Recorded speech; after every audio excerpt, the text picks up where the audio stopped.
Good morning, and thanks for joining us on Market Day Report. Happy Monday. I'm Christina Loren.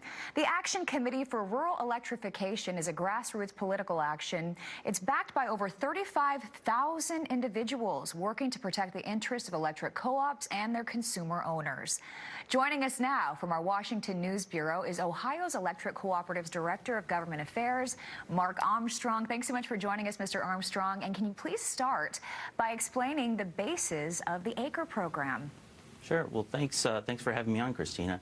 So ACRE, which is short for Action Committee for Rural Electrification, is the political action committee for electric cooperatives around the country.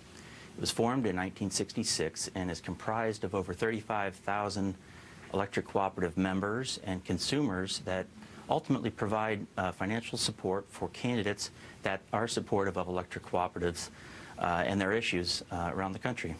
So this is beneficial for co-op members then?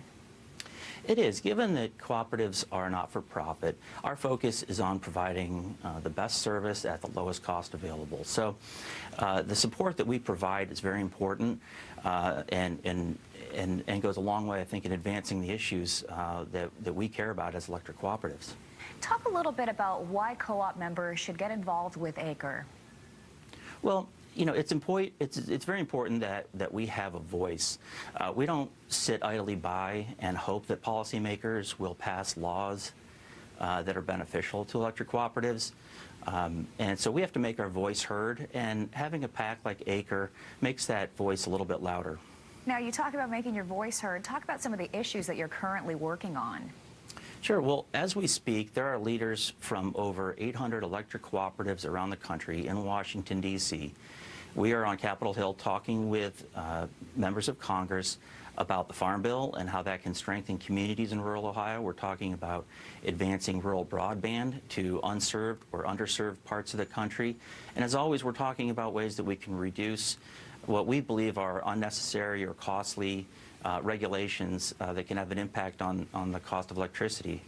Okay, I'm sure a lot more people who maybe are unfamiliar with what you're doing want to get they're interested and they want to get more information. How can they do so, and how can they get involved with ACRE?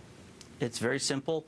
If you're an electric cooperative member, you can contact your local electric cooperative and tell them that you'd like to be a part of ACRE.